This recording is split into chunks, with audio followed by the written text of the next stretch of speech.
The Red Mitten, the first time I noticed it, the snow was still coming down in big, lazy flakes, the kind that make the world feel muffled and far away. It was hanging from the chain-link fence that lined the narrow path between my neighborhood and the elementary school. Just one tiny mitten, bright red against the dull white. The kind of mitten a kid would wear, no bigger than my palm. At first, I didn't think much of it. Kids lose things all the time.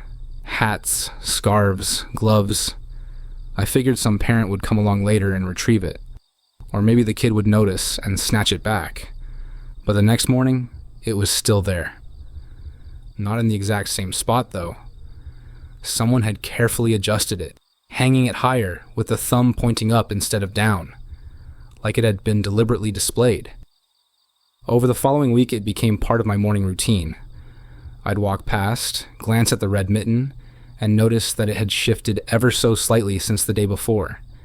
Angled differently, the cuff rolled once or perched just a bit farther along the fence. Always clean, never snow-covered, no matter how much had fallen overnight. One morning, I asked a few friends in class about it. "You know that fence on the path here? With the Red Mitten?" They all gave me blank stares. "What mitten?" Sarah asked. "The little kid's mitten. Red. It's been hanging there for days." No one knew what I was talking about. Some laughed, some shrugged. Even Ben, who walked the same route every day, claimed he'd never seen it. I stopped bringing it up after that. The mitten stayed there, and I kept noticing the tiny changes. Some mornings it looked freshly fluffed, as if someone had brushed off snow by hand. Other mornings, the cuff was folded neatly, almost lovingly. Whoever was doing it must have been out there early, before anyone else came through. Then came the morning I was running late. I'd overslept, skipped breakfast, and bolted out the door. The air was sharp, the snow underfoot squeaking with each step as I hurried down the path. My breath clouded the air in front of me, and all I could think about was making it before the bell. About halfway down the fence, I felt it, someone tapping me on the shoulder. I stopped immediately and turned, expecting to see a neighbor or maybe one of the younger kids from the street. But the path behind me was empty. The snow was falling steadily, and apart from my own footprints, the path was undisturbed. No one could have darted away without me seeing or hearing them. Then a voice, soft and small, just behind my left ear. "You dropped your mitten." I spun around again. Nothing. Just the quiet hiss of snow. That's when I looked down. Fresh tracks dotted the untouched snow beside the path. Tiny footprints, too small for any adult. They led from the fence to where I was standing, and then stopped, as if their owner had simply vanished. I glanced toward the fence. The mitten was gone. I don't remember running the rest of the way to school, but I do remember avoiding that path for the next few days, taking the longer route along the main road instead. Still, I couldn't shake the feeling of being watched whenever I was near that part of the neighborhood. At night, when the snow reflected the streetlights, I'd catch myself glancing at the fence through my bedroom window, half expecting to see that red mitten hanging there again. And then one evening, I did. Same spot, same vivid red, hanging perfectly straight, thumb pointing toward the ground. Only this time, there were two of them.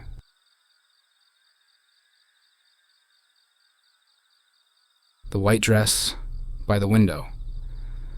When I first saw the apartment, it was late afternoon, the kind of pale winter light that makes everything look slightly unreal. The real estate agent, a cheerful man in a navy coat, led me through the narrow hallway into the bedroom. That's when I noticed her. At least, I thought it was a her. Someone standing just outside the bedroom window, motionless, staring in. My breath caught. The agent must have noticed the way I froze, because he gave a short laugh. "Oh, don't worry. This is the 4th floor," he said, as if that explained everything. "No balconies here." I glanced outside again. The figure was gone. I should have walked away right then, but the rent was cheap, the location was good, and the place had the kind of charm that made me want to ignore my instincts. I signed the lease the next day. The first week passed quietly. I unpacked, bought some plants, and tried to ignore the way the streetlight outside made strange shadows in the room at night. Still, I kept the curtains closed, but on the 8th night, I saw it. Just a sliver at first. A thin strip of white fabric slipping between the edges of the curtain. It fluttered slightly, though there was no breeze. I told myself it was nothing. A trick of the light. Maybe the edge of the curtain itself. I didn't open it to check. Over the next few nights, it happened again. Always after midnight. Always when the room was dark, except for the glow from the streetlight outside. The fabric would appear for a few seconds, then vanish as though whoever, or whatever, was holding it had pulled it back. One night, I decided I'd had enough. I sat on the bed with the lights off, waiting. My phone was in my hand, ready to record. At 12:17 a.m., there it was.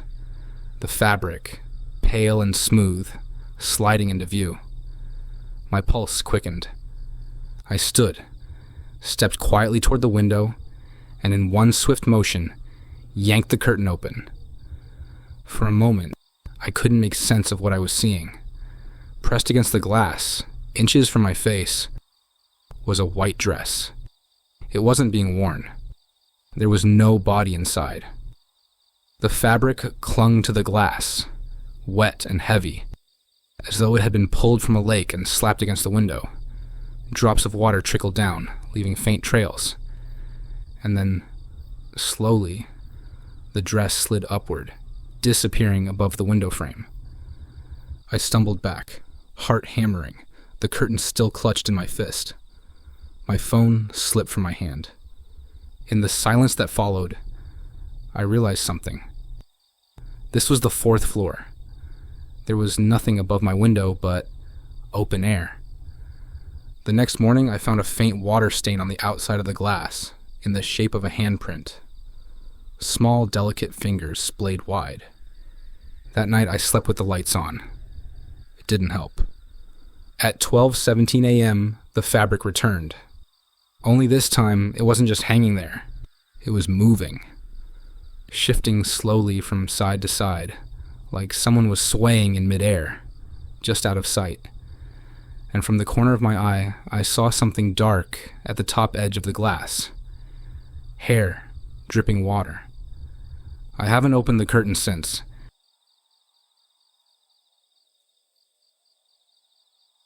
The room with the wind chime. Every summer, without fail, the sound would return. It was light, almost delicate. A series of soft, tinkling notes that didn't quite match any melody, but felt familiar, like a tune I had forgotten long ago. Just enough to make you stop what you were doing. Just enough to make you listen. The first summer I noticed it, I thought I was imagining things. I'd been staying at my grandparents' house since school let out. They lived in a quiet suburb on the edge of town. A traditional 2-story with a white porch, paper screen doors, and tatami floors that smelled faintly of sun-dried straw. I always loved being there, especially during the summer when the cicadas buzzed through the trees and the afternoon stretched out endlessly. The house was always cool, no matter how hot it got outside.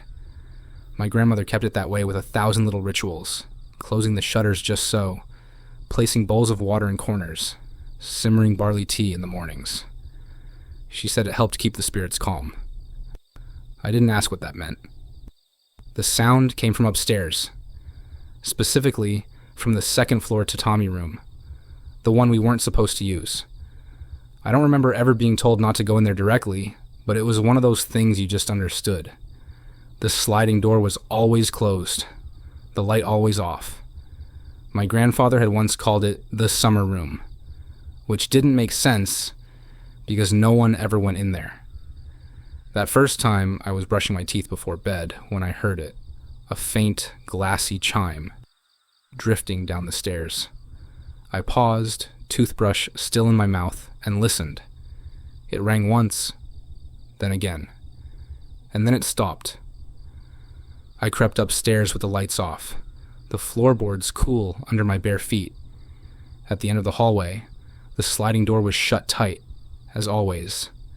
I pressed my ear against it. Nothing. When I asked my grandmother about it the next morning, she just said, "Must have been the wind." But there was no wind that night. None. The trees outside had stood completely still, their leaves unmoving in the dense heat. The second time I heard it, I was lying in bed with the windows open, trying to fall asleep. It had been one of those heavy days. Too much sun, too little breeze. My sheets were sticky against my back. Then, clear as ever, the chime rang out again. I sat up, heart beating faster this time. I knew there was no wind chime in that room. I'd looked through every corner of the house the summer before while helping clean. Not a single one. My grandmother hated unnecessary decorations, as she called them. Still, the sound came. Delicate, high-pitched, almost mournful. The kind of sound that made the hair on your arms stand up. Not because it was loud or sudden, but because it didn't belong. The next day, I searched the house. Every window, every eave, every hook and shelf. Nothing. I even peeked inside the forbidden tatami room when my grandparents were out shopping. It was empty. Bare tatami mats, a blank calendar on the wall from 2 years ago, and an old zabuton cushion near the center. No furniture, no closet, no wind chime, nothing. Then came the summer my grandmother passed. It happened quietly, in her sleep.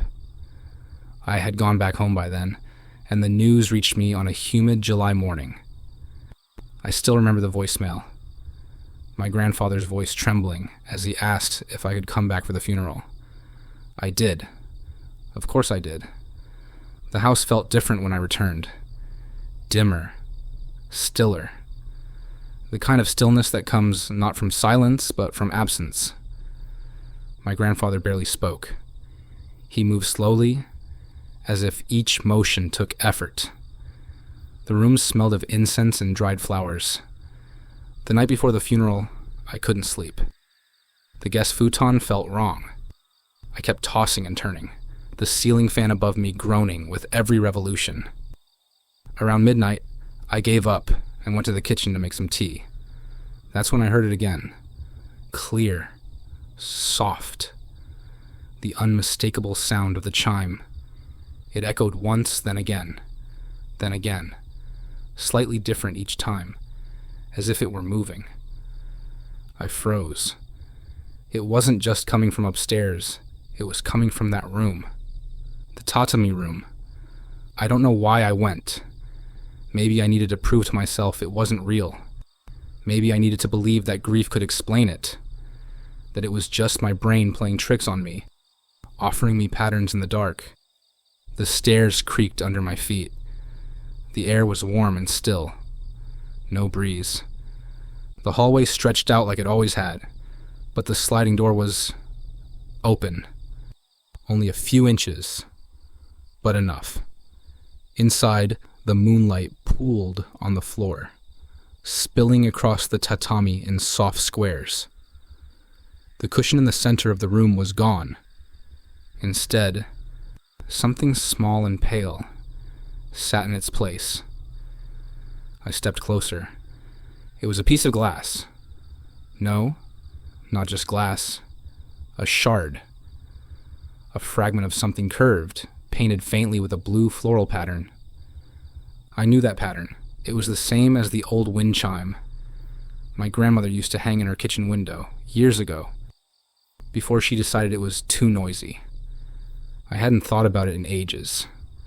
The shard sat exactly in the middle of the room, positioned in such a way that if I wanted to step inside, I would have to walk over it. I didn't. I closed the door. I went back downstairs. The next morning, the shard was gone. So was the sound. That was the last summer I spent in that house. My grandfather moved into a smaller place the following year. The old house was sold, then torn down to make way for some modern duplexes. But every now and then, on hot, still nights when the cicadas are loud and the air is thick, I swear I can hear it again. That same delicate chime. As if it's traveling, drifting through time and space, trying to find its way back, or maybe trying to lead me somewhere. Sometimes I wonder what would have happened if I had stepped into that room, if I had crushed that shard beneath my foot, if I had accepted the invitation. But I didn't. I still don't know whether that was the right choice.